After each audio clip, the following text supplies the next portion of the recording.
It is Earth Day. Well, happy Earth Started in 1970. Chuck's out celebrating Earth Day. Oh, is that what he's celebrating? I think so. No wonder down I in felt a Cabo. reason just to go outside. That's why he's at the beach enjoying the Touching water. grass. So we got a replacement for Chuck today. We got Bob in here. So I think that we elevated, we upgraded. We'll see. Bob, what are you doing in town? I heard you saying that you're from south of Chicago. Yeah, You're yeah. in Houston. What are you doing here?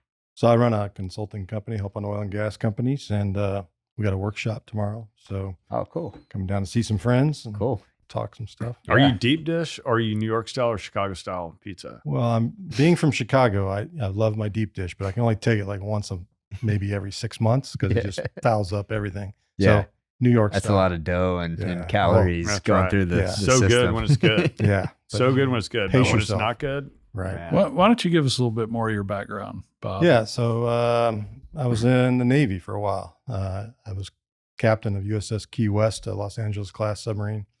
They didn't give that to me right out of college. I actually had to work my way up to that.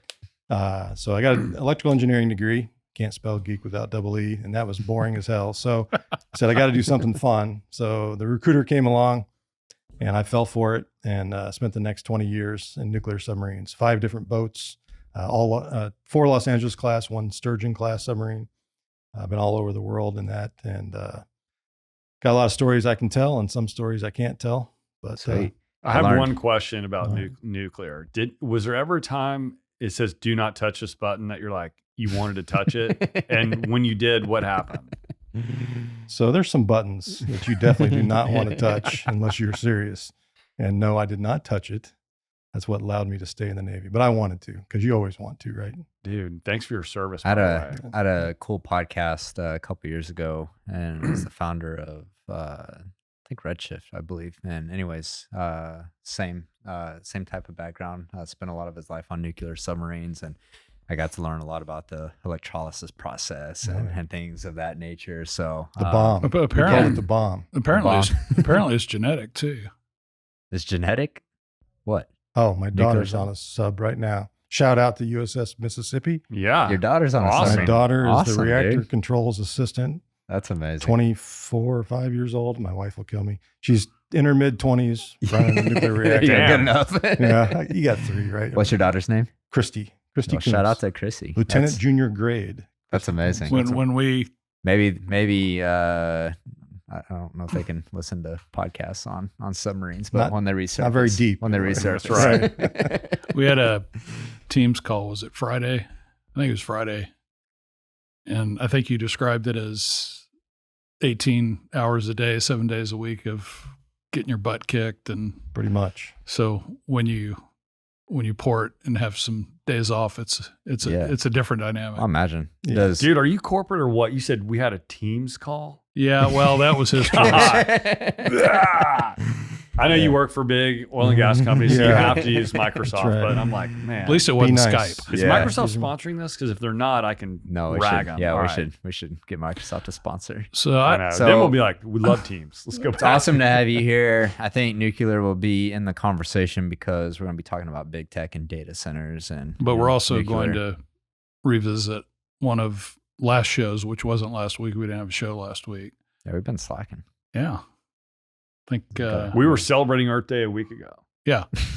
So what we're Nice. doing. So one of the stories was around the letter of intent that Diamondback had signed with Oklo, the concept of Oh yeah. developing an SMR solution over the next however many years, decades, as oilfield power source. And so we touched a little bit in our call on Friday about just kind of what's going on in SMRs. And one of the things that I highlighted was the NRC and all the inertia in that process. But Mm-hmm. I don't know, Bob, you've got some perspective on kind of what's going on in the SMR landscape, and certainly spent a lot of time in Washington too. Before you get into it, Bob, let me add some additional context onto that. Is, we talked about this I think like 2 months ago on BDE. We talked about Amazon buying that data center that was co-located with a nuclear plant. Yeah. And so you see that you see Zuckerberg talking this week on the podcast about the energy needs for high performance computing. And when you hear the energy needs from the Silicon Valley tech bros, it's all hydro and nuclear. They're pretty bullish on nuclear, and which, I love nuclear too. The team over at Oklo and, great people. But I think that's pretty fascinating, because I think that we have a lot of cheap nat gas that can be used too, but would love to, with the Diamondback deal specifically, you see the combination of nat gas producer with SMR technology. And so I'd love to learn more about SMRs and anything and everything that you know about SMR and nuclear tech, man. Drop it out here. How long do we have? No, we were doing SMRs before SMRs were cool, right? Small modular reactors were on nuclear submarines since 1954. Yeah. And they were mobile and underwater. But you say it like it's funny, but like that's so true. reality. Yeah. Well, it's absolutely true. 6,000 reactor years of no accidents. And right. Yeah. So it's a pretty long and extensive experience base in SMRs. Yeah. But it's really high density stuff. So, can't get into numbers, but we're talking high density fuel, which is not a civilian design. So, the concept of the SMR kind of came out of the Renaissance back in pre-Fukushima days, when nuclear was kind of coming on. And that's about the time I retired from the Navy, actually. And I joined a nuclear engineering firm. And quite frankly, at that time, right after Fukushima, the whole thing got killed because of that event. Totally. And we went natural gas. So I ended up building natural gas plants, combined cycle natural gas plants up in the Midwest, because everything was dead in nuclear. Yeah. I'm glad to see it coming back. And I think AI is what's going to drive it, really. They've got the overhead cost of these, even the SMRs. And what I was saying the other day, Mark, was talking to my buddies who are in this field, especially tight with the NRC, and they have pushed these designs through to get them licensed so quickly that they didn't take the time to really take advantage of the SMR designs, the inherently safe portion of that. So they really have kind of broadly accepted some of the regulatory burden that is on our large commercial nuclear plants, which makes them almost, impossible to build today. We saw what happened at Vogtle, and, 7 years overrun, double the cost. Yeah. We've lost the capability to build cheap nuclear. Yeah. We got to get that back. I want to talk about that a little bit deeper in a minute. Dig into Yeah. that. Yeah. But the SMR team, the quote unquote team like NuScale and others, they have to push their design through the NRC to get licensed.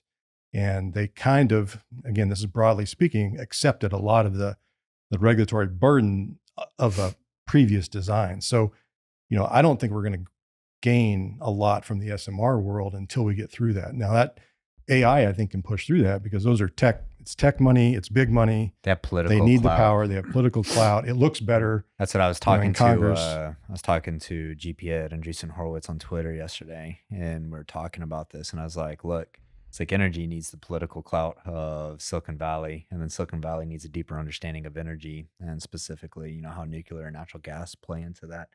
But I'd like to talk about you just made a comment, we can't build nuclear anymore, and We did, but we didn't do it very well. So it's the old regulatory framework overlaid on SMRs that creates the inertia and certainly the cost burden you were talking about. That's what the discussions I'm having is, why can't we bring these SMRs to market? The cost is still high because of the regulatory, not only from a licensing, but all in design, but also from an operations and maintenance.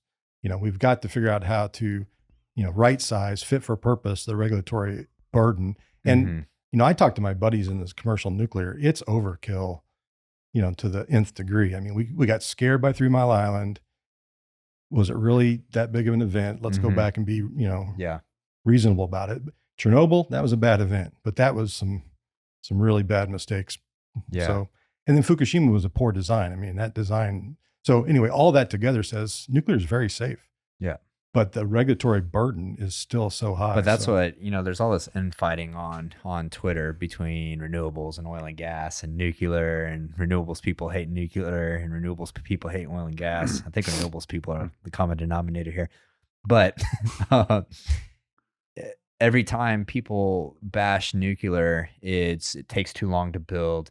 It's not economic. It always goes over budget, and I never get real answers on some of these questions I have, but my gut has always been that it's the regulatory burden that that causes them to go over budget or to be uneconomic. And it's usually the case with a lot of things, is that like regulatory hurdles make it to where we don't have the ability to build. And you're seeing this across all infrastructure in the United States right now. Like, it's just hard to build anything now. And you have at the top of that regulatory body, you do have a pretty powerful political orientation among the 4 commissioners, especially, and I assume that trickles down. Talking about to FERC or the NRC. NRC. Yeah. I also pointed out that only one of the 4 commissioners who currently sit have any kind of engineering background. It seems important. There's a strong, I mean, I will say the NRC has some very solid engineering behind it. But there is the political inertia at the top. But, you know, in the nuclear industry, you also have INPO. I don't know if you're familiar with the Institute for Nuclear Power Operations, but that came out of 3 Mile Island. The industry stood it up to self-regulate, and they, you know, they're a bunch of terrific people, but they add a lot also on top of that. So it's just a lot of inertia and overhead and administrative burden. And who's willing to take the step forward and say, we're going to peel back, you know, the administrative oversight on nuclear? Because then that person's on, you know, in the firing line, right? Yeah. So what politician's going to do that? What industry leader's going to do that? Maybe it'll be the AI data center folks. Yeah. Because they're, you know, they have the vision. Right? You know, Bob, it's funny. You would love this if I could find the post, but there was a meme that someone had posted on Twitter. And it's like, why can't we do this? And it was nuclear subs photoshopped around the coast of the United States and showed all these nuclear subs powering the United States. And that's like when it hit me. I was like, dude, we've been using nuclear technology for a long time. Yeah. And I'd also like to dive into, like, you know, not right here, but, you know, sometime like understanding, like, you know, why we aren't using more nuclear powered vessels and boats instead of cost. I mean, it is expensive to do it right. How much is one nuclear sub?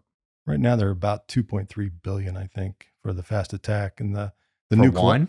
For one. Holy shit. Yeah. That's crazy. And my numbers may be off by a few percent, but still, generally in the ballpark. Couple $100 million That's here crazy. and there. And then the Columbia class, the new SSBN ballistic missile submarine, I think the last I heard was 5 to 6 billion per copy. So they're not cheap to build, and they're very expensive. They're very expensive to maintain compared to. So that's insane how much it costs to build. So two questions there. One is, how many homes could one nuclear sub power? Well, I'll just ballpark, you know, a couple hundred megawatts. Dang. So, and there's how many nuclear subs in the fleet? I think we're about 65, 70. I don't know the exact numbers. I mean, we're drawing down. Los Angeles is drawing down. That's a lot of power. That's a lot of power. But that power is very expensive power. It's highly enriched uranium, so it wouldn't be cost effective. Can we pick that up at the Home Depot? Or I think it's at Lowe's on sale right now. Okay. Yeah. Now, second question: is Caterpillar technology real? For all those Hunt for Red October fans, which I have no idea. I've never seen magnetohydrodynamic. That's It right. is a real phenomenon. It is not. You can't get magnets strong enough yet. The Russians have figured it out. I don't know. I saw it in a movie. You know something I don't. Then Okay. Wow. I was curious.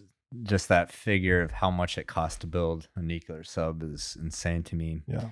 And so I was curious how much it costs to build a drill ship in oil and gas. And I asked GPT, how much does a drill ship cost? And it didn't give me a build cost, but it told me $500,000 per day is the day rate for offshore drill ships.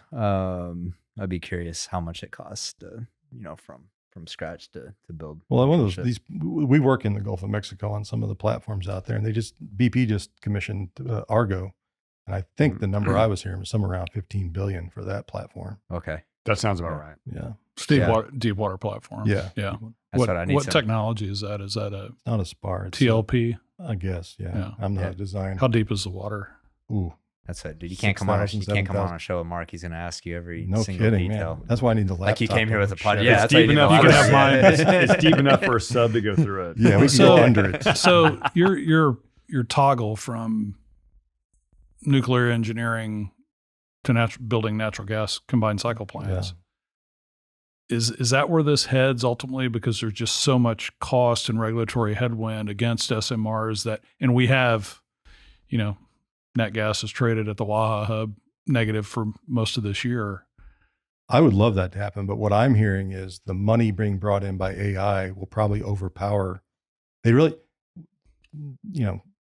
this is kind of just rumor mill, but talking to my buddies, it's like they don't care. Utilities care about the cost. AI people, they don't care about the cost. They make so much money, they're not worried. So I think they'll get through the cost side and the regulatory if they'll pay for the regulatory. So I think that's our best hope. Pay. Yeah. Utilities, I don't know if you guys are Bitcoin guys. I'm a Bitcoin guy. And if we could, Dude. I got to throw this in. If we can build these, Bitcoin mining centers as part of as a pre-built load, then now you've got the capital project plan that you can actually turn on and off. I mean, that's the beautiful nuclear. I and feel like Bitcoin we just mining. got set. I feel like he just like teed you up. Yeah, man. Like I'm about to It's fucking perfect. go off right now. Like I'm like, dude, this is an alley-oop. Did you read my stuff before you came in here? I don't know. So, we stuff. accidentally built one of the biggest Bitcoin mining conferences in the world. And I just went on this big rant yesterday because I do these Bitcoin mining deals, and Bitcoin mining is base load demand. And Yes. that's a foreign concept for a lot of people, but it brilliant, though. enables new Yeah. energy systems to be built out. And it doesn't matter if you're talking about Bitcoin mining or AI GPU clusters. It's just high performance computing, and they do two different things. But when you look at it, I think that this is a secular driver for energy demand growth over the next 20, 30 years. I agree. And it's like, okay, how are we going to be able to feed that? And the answer is nuclear and natural gas. Yeah. And this is also why, like, I'm so tired of I'm tired of the term energy transition. I'm like, what transition? Like, It's all additive. Yeah, we're adding, and we need a lot of energy. Including almost 2 billion people between 2020 and, something 2050. interesting. I don't know if y'all have heard anything about this, but I got put onto this, and actually the founders follow me on Twitter. There's a couple of companies that are looking at generating methane from CO2 and doing this in space environments, and assume they're two of them are looking at doing it with nuclear and solar. And so I don't know if they're using the heat. Terraform. Terraform is one of them. Yeah. Bloomberg has a piece on Terraform. Okay. And it's super interesting. But anyways, I haven't looked deeply into it, but I assume they're using heat to dissociate the molecules and return it to methane.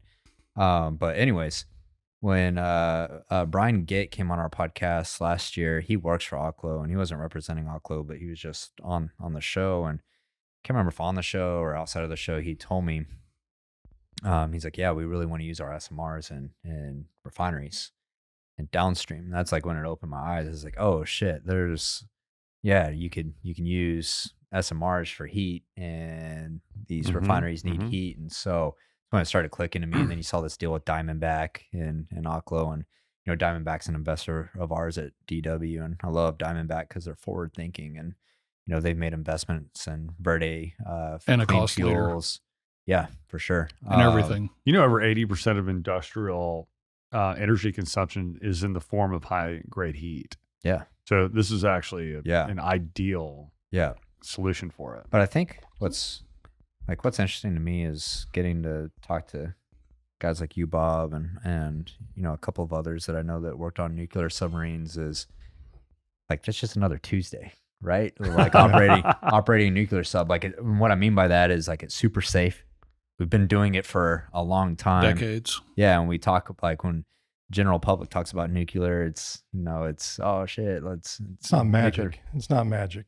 But the rigor and the procedural compliance, the formality, you really have to build a culture that can execute that day in and day out. And that's what I do with oil and gas companies. That's how I help them, because it's the same type of processes offshore or in a refinery.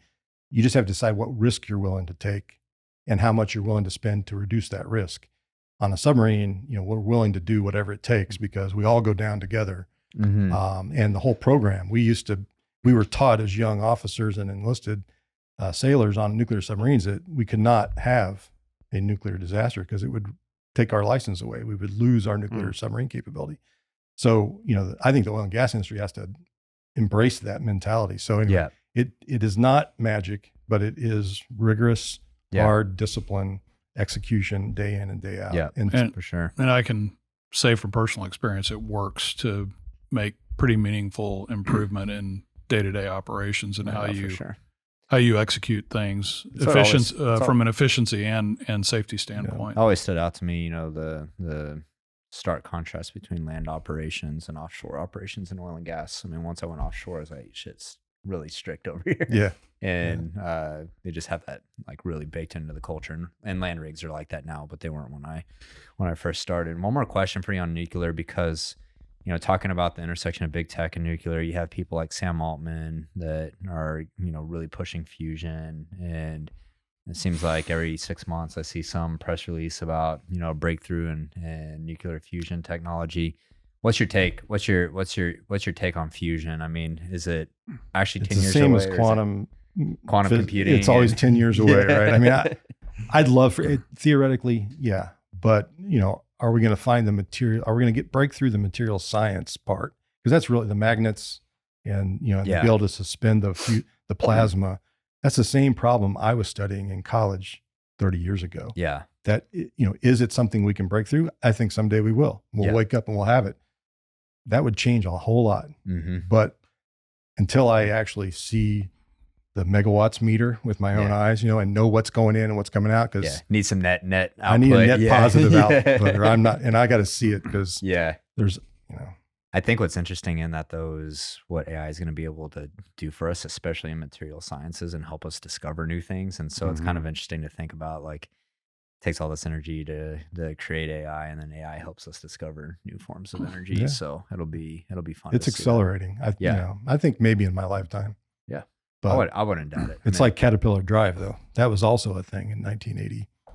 Good idea. Yeah. Yeah. So, when I was at Shell, I get this call, and whenever startups, call you, and it was an SMR tech, fusion tech, and I get a call, and it's not from the CEO, but it's from like the guy that's actually raising money. He's like business development, which is like, dude, I'm like, I'm only investing in like CEOs. He's like, dude, very few people have this opportunity. All Silicon Valley money. He's like, it's in, big name. He's like, we think Shell could be a good investor. I'm like, okay, what is it? He's like, I could tell you, but you're going to have to sign an NDA. It's like, okay, what is it again? He's like, well, it's SMR tech. I'm like, what does that stand for?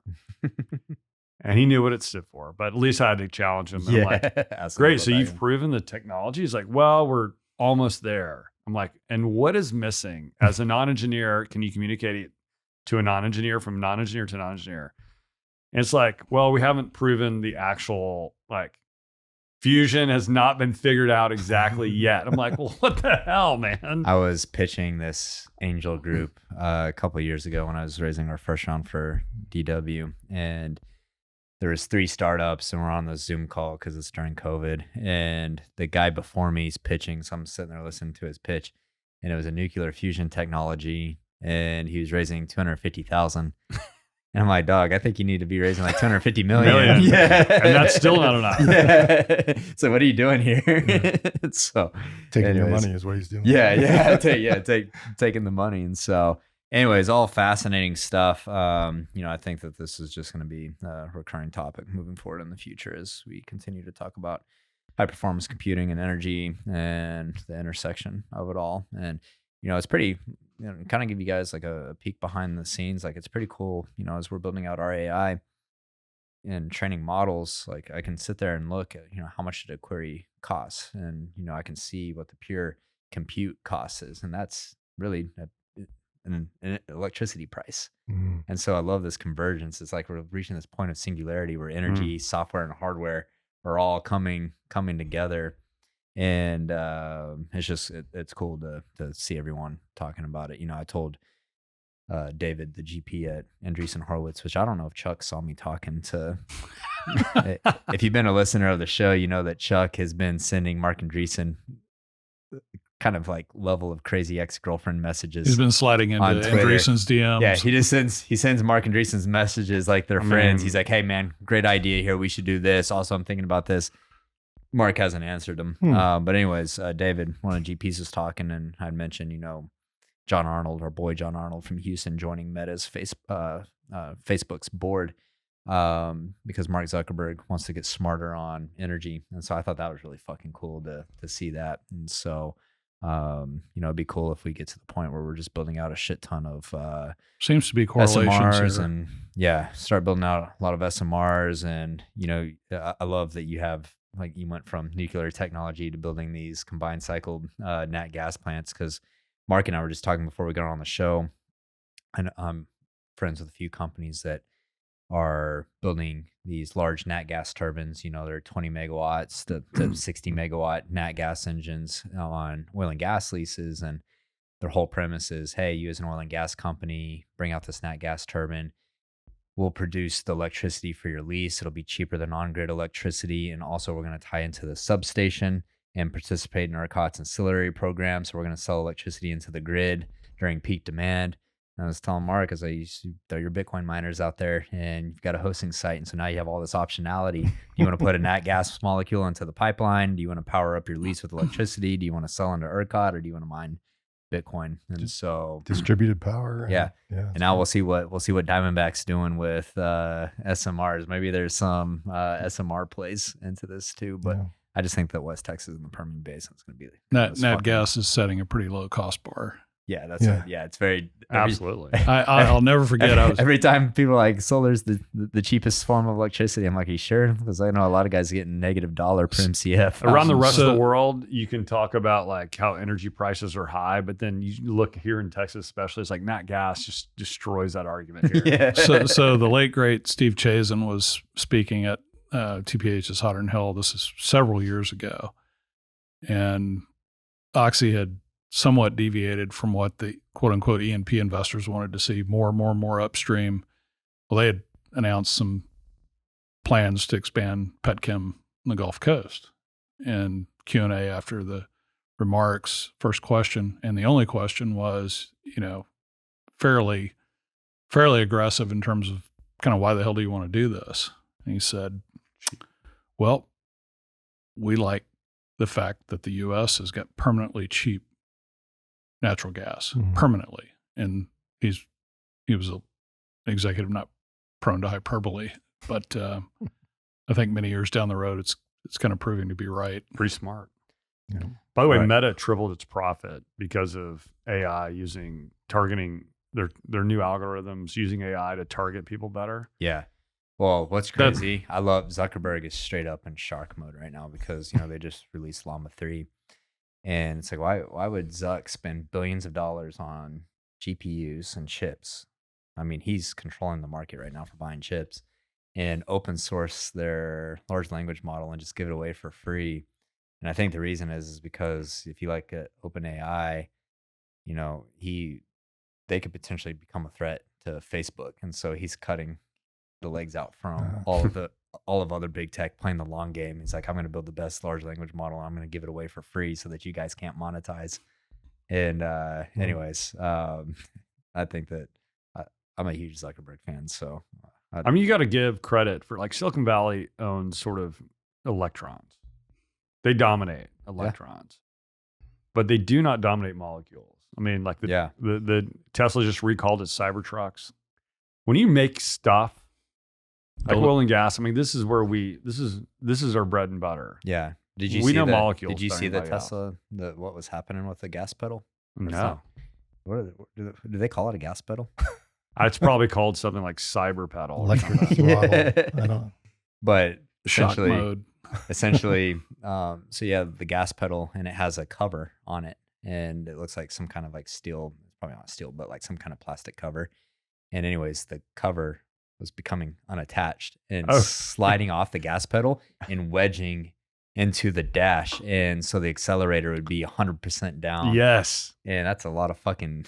That's a heavy AF. Yeah. Were they twice as heavy as a Ford F-150 or something crazy? I don't know. More. I don't know what their official weight is. I saw a flat black one on I-10 the other day, and do they stick out in traffic? Like, I think they're sick. I love them. I want one, but like everything, I always let them figure out the bugs before I go buy Dude, one. when is someone going to create an SMR powered car? That's brilliant. just Put it in the front too. They're only $2.3 billion per. yeah, but- I've got this $500 million truck with an SMR. It'll in the run bed. for 30 years straight. No fill-ups. Yeah. Ever. That's and speaking of EVs, I don't know if y'all seen this. I drive by BP's office every day in Energy Corridor, and they built the new electric vehicle charging station on the, Right in front, huh? Right on so everyone front. can see. right off the service road, dude. Mm. Of And course.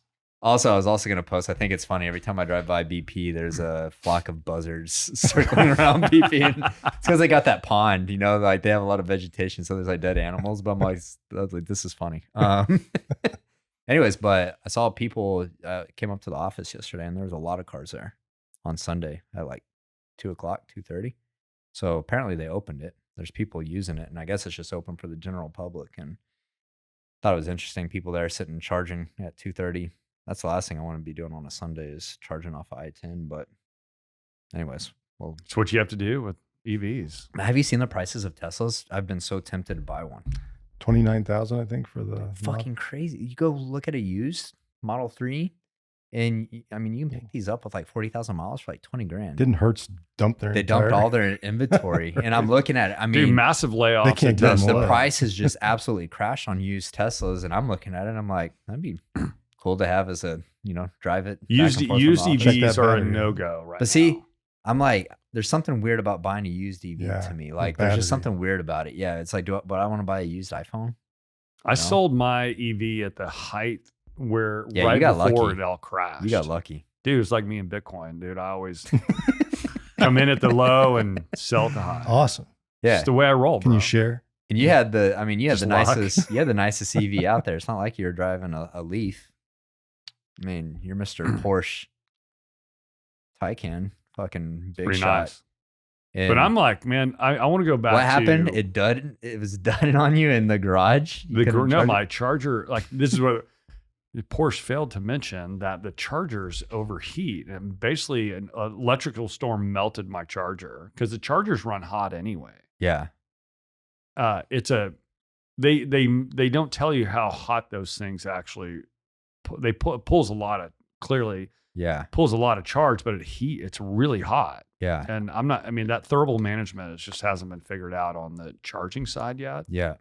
And you can't charge fast enough, especially down in Texas when it's real So, hot. anyways, your charger screwed. melted and went out, and then Then his I had to Taycan go was drive parked around. in the garage, and it was bricked, and so he couldn't get it out. And then when the tow truck came to charge it, they couldn't access the.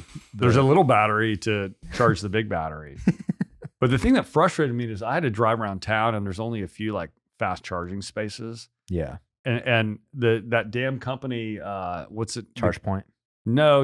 Charge America. No. Who's the company that's like doing auto, like self-driving delivery? Not Crumble, the cookie company, but it's like it's a C word. No, I took a video. You know of what I'm them talking running- about? No, I was in the Heights the other night, and there was 3 of them. It was like a gang of them, and one of them it was self-driving car. And anyways, they were all running up on the curb. One of them was. Well, I if took a you go video. to the one fast charging area in this whole entire neighborhood area in middle of Houston, they're all taken up by Cruise. Cruise, yeah. I'm like, hey guys, do you think some of us can like get in? They're like, no, we're charging all of our cars and we're going to be here for the next few hours. I saw I'm this like, picture on Twitter. Someone's like, they posted a Charge Point charger, and the cables were cut off. And they're like, I'm actually surprised this doesn't happen more often. It's meth heads cutting off the Taking cables the for the copper. copper. Yeah. It's brilliant. So we got a few more minutes where we spent a lot of time talking about good nuclear stuff. tech and all good stuff. But real quick, let's burn through any energy news. Mark, I didn't look at your run of show per usual. We got anything that stands out? Just in pure coincidence with Earth Day, there's a number of regulatory announcements out. I'll just run through them really quickly. I think it was a couple of weeks ago or a week and a half ago, there's an increase in federal royalties to 16.7%, up from 12.5%. And then a lot of things that go along with federal leasing, including rentals and bonus payments plus you got to have a minimum bid on federal offshore leases. The big one, at least the one I think is connected to a little bit of a political storm last year, was there's going to be significantly more of the NPRA, which is 23 million, the National Petroleum Reserve Alaska, is going to be off limits to development, to leasing. And 10.6 million acres, it's 23 million in total. It doesn't affect any existing leases, doesn't affect Willow, the ConocoPhillips project that was at the center of that storm last year. Kind of looks like maybe a little quid pro quo. We're going to tie up a lot of the NPRA with outright bans and development restrictions in some other areas that take it to 13 million acres. There's only 2.5 million of the total 23 that's under leasehold today. And like building nuclear facilities, getting anything done new on the North Slope of Alaska is measured in decades, not years. And so, right in the middle of that, there's an Ambler Road, which is about a 211-mile mining road that the state wants to build to service the Ambler mine, which is prospective for copper, lead, and zinc. And that's really what is conjectured to be at the heart of this ban or this action. And so think about all the other things that we've talked about relative to, the huge hockey stick in demand forget about oil and gas for a minute, but the critical minerals and the rhetoric about bringing more of that home, and making us less vulnerable to things like Chinese and other adversarial relationships and control of a huge part of the renewable supply chain. And then just to top it off, a couple of things. Apparently there's an E15 or 15 ethanol waiver for summer driving season. Not surprising given the year that we're in. Interesting.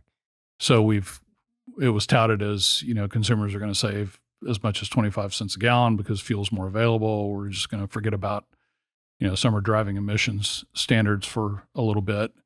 And then the last one, I saw something that's around the Israeli-Iran back and forth over the last few days, that there's another 800,000 barrels of Iranian sanctions on the table, in the middle of which is an executive order option that can push the imposition of those sanctions off 6 months, 180 days, which puts it past election day. So a lot of flurry of things that, are in the middle of, I just thought it was somewhat relevant on Earth Day and this tug of war that is anti and pro development. Yeah. I saw interesting story that happened within the last week that Samsung received $6.5 billion to build a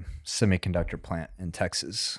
And so got $6.5 billion from the CHIPS Act, from the feds.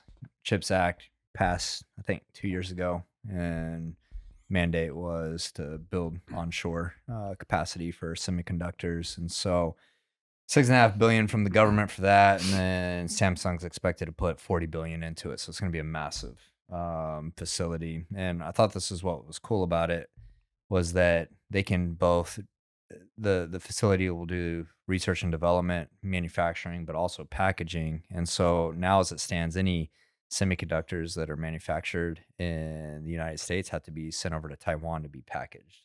Yep. And so there's a lot of trade and logistics that have to happen. So this facility is going to be vertically integrated and be able to manufacture and package. And Where's that going to be? It's going to be in Central Texas. If you've been following the social media storm on this one, this is great. Is people already pissed in Austin because traffic sucks? You just can't go east and west in Austin because there's hills and lakes and shit. Yeah. When this was announced, I've been following there's people I follow in Austin that are like all about traffic, and they are pissed. They're like, great. all this new investment's just going to fuck up Austin even more. I mean, it's going to be a shit show. When this I'm happens. sure you follow what's one handle is I hate I-35. Evil Mopacs and Yeah, Evil Evil They're so Mopac. fun to like. It's just hilarious. I love it. So Fuck them. that's the big talk. It's like great, Yeah. more people to come in. So it'll be in specifically Taylor, Texas, which is northeast of Austin. Great barbecue. And is expected to create 17,000 construction jobs and 4,500. You know what's in manufacturing Taylor, jobs. don't you? No. ERCOT. Mm. That's where Urquhart's they're in headquartered. Taylor. That's right. Oh, they're headquartered there. Their headquarters in Taylor, Texas. Interesting. No, I didn't know that. Huh. You might want some stable power if you're going to. Yeah.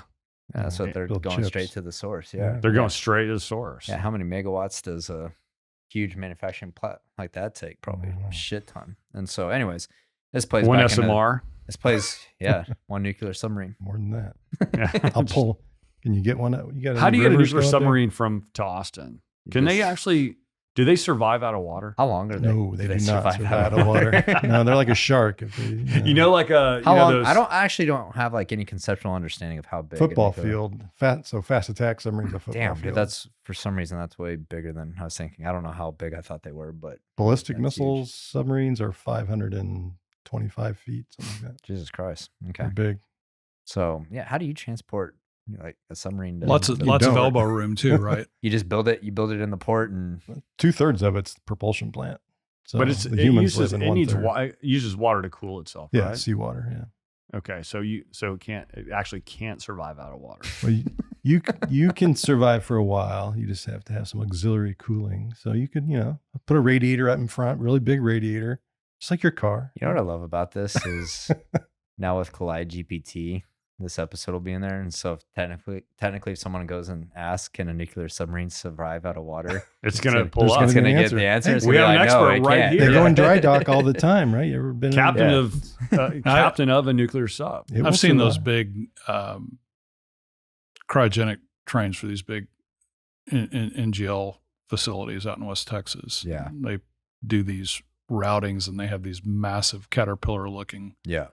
trailers. Yeah. that- Yeah, I mean, you see some pretty big shipping and logistics feats that are accomplished out in West Texas, moving some infrastructure around. So I know our audience is going to ask, but in wartime, Hmm. and you're fighting another sub, Theoretically, yeah. theoretically, Right. or someone's dropping something from the sky, whatever. Yeah. When something explodes close to you, is everyone worried about the nuclear part of it? No. They're just worried about like if banging this your thing. head against the freaking bulkhead. But if I the mean, thing penetrates, we're going to blow. oh, up. you're going to die. Yeah, you're just going to the bottom. It doesn't. yeah, You're yeah. dead. It's a couple inches of high yield, 100,000 pound per square inch steel. Yeah. So it's pretty good stuff. Yeah. But Yeah, Did if you we pin it- if source you that pin it- steel from China, or is it no, American steel? It's American steel. Okay, There's a law. Damn, dude. I know there is. I was just checking. Just Nuclear checking. subs may be the most base thing in existence. Like, Yeah. run off nuclear. Dude, they've been American 1950s. American steel. Right? The Like, original yeah. SMRs of nuclear subs. highly enriched uranium. Oh, I'm all of a Admiral sudden Rickover. I'm Love fucking it. excited about nuclear subs. I'm about to go down this. You should rabbit hole. join. I can hook you up. dude. I I've got the haircut. You're ready. I got the Might have to haircut. shave. Yeah. but- That's a no go. And you probably That's why I got out of the There you oil go. field. They You tried to probably make me won't bang shave. your head on the. No, on the- we're good size, man. I was standing Fuck you. flat footed looking out the periscope. Chuck would have done it, so it's the spirit of Chuck. Dude, tall guys cannot survive on. I had a 6'2" guy, and he could only stand straight up in 11 places on my submarine. Wow. I always that knew where he sucks. was because he was in one of those spots. Yeah, That's right. Just hiding Find the out in one of headroom those spots. Otherwise, you Yeah. know, It's like me cleaning out my attic yesterday. not much place to stand up straight. You're not sub One- friendly, Mark. One more item. All right. You got one more item. Over the for- weekend, Galp, which is the Portuguese IOC, Yeah. announced a major discovery off the coast of Namibia. The Mopane 1X. Say that 10 times fast. Namibia. Got it. No. So a little color on Namibia. It's immediately south of Angola, immediately north of South Africa, and bordered on the eastern It's like side the by driest place in the world, isn't it? driest sub-Saharan country in Africa. I mean, of course, that's what they're known for. 3 million people and about 11,000 per capita GDP, and that ranks them in the 114th out of, I think, 188 countries that show up on the World Bank listing or ranking. But the estimate off of actually the two discovery wells were about 8 kilometers apart, which is play confirming at least, and pretty thick sections of light sweet, no CO2, no H2S. They estimate in place 10 billion barrels plus. Damn. Which, if you think about Guyana and what's happened there over the last decade, and Offshore or onshore Guyana? offshore Guyana, and the fact See that that look you gave me? Like, the fact that, is Namibia the renaissance of deepwater West Coast African exploration? I don't know. They've had a lot of problems in Angola where some huge discoveries were made back in the 90s and early 2000s, but that country's production is on decline. And so geologically, if you look at a map, kind of trends of those big turbidite features is what they called them, these massive high porosity, high permeability reservoirs, 10 billion barrels plus whatever the recovery factor is. It's a game changer for a country like Namibia. Yeah, I find it entertaining how we keep finding huge oil discoveries like that. But peak oil, am I right? Peak cheap oil. Peak cheap oil. and There I you was go. thinking There's a about myth. this, that, it's always in these places around the world that are like the hardest to get to, logistically impossible. But then I was thinking about it. We find oil in actually real pretty places too, like a little north of LA. But the thing is that you just can't drill there anymore. Yeah. Can't explore there. I always used to joke about that. I was like, we don't drill for oil in any pretty places. So every time I was traveling, I'm like, all these Never. places fucking suck. Although I did work on an oil well right in the middle of Los Angeles on a golf course once, and So down in Long Beach, Brea. Yeah. We don't talk about that. Yeah, we They don't talk like about to talk about it. You know what's funny though is my 2 weeks before I went to go to that job, my stepmom's family was in town and they live in Brea. And I was like, oh, that's crazy. I'm going to work on a oil well there. And they're like, what? We didn't know we had an oil field. And I look it up. They're like, that's literally half a mile from our house. I get there. One, Brea is Spanish for tar. It's an oil town. Like I even get in my hotel and they got like oil derricks and paintings and shit on the wall. And then like I go to this golf course, and on the major intersection in the parking lot, there's a pump jack on the corner going up and down on this major intersection. I'm like, none of y'all ever like question what the fuck is that thing? Like, how do you not know that there's oil field here? And so it's all over the LA basin. Yeah. No, it's crazy. And like you got fields, it just looks like East New Mexico in some parts of California, right? Where you just got little pump jacks everywhere. But So I assume, Mark, that the Portuguese are going to need to partner with somebody to pull this oil out. Yeah, I think it's tacitly interests are being offered for sale. Yeah, we're talking about scale that is going to require quite a bit of financial bench strength. So real quick, how about an ETN recap? yeah, ETN was great. The theme of the night is funny. All the startups, all the tech companies kind of discovered their own theme organically, and it was all about big data and data aggregation and cleaning. And, it's been a hot talking point for this industry for years. But all of them really kind of honed in on that. And so who won? Shit, I don't even remember who won. It's been a week. But no, it was a good time. Lots of beer, pizza, good people, typical energy tech night. So we got a crawfish boil coming up this Saturday here at the office, expecting a couple hundred people. So if you want to come to the crawfish boil, you got to go to my Twitter or go on our website. It's invite only. You gotta submit an application to it. We're being very selective. So only because I can't have fucking 800 people. We let Mark in though, so maybe we're not that selective. But anyways, if y'all enjoyed this episode, I just realized that I put a camera in front of I have a camera in front of my face over there, so there will be no video portion of Why not, dude? You look good. week. So I blocked myself out. But We got to thank our guest. Dude, Thank what you, a Bob, for pleasure. coming, dude. Yeah, I That's think fun. Bob That's a good at time. least earned a VIP pass to Empower. this was 2025. dude, All right. yes. What- Dude, he called Empower. it. next year, I'll be you're going to there. come hang around a lot of Bitcoin miners. Hell come, yeah. come hang out Oh, with yeah. us, dude. So Great. fascinating to learn about nuclear subs. Thank you for coming on and schooling us up on this. If you enjoyed this show, if you're in high performance computing and nuclear, share it with a friend. This is a pretty interesting show that we had today. Catch y'all next week.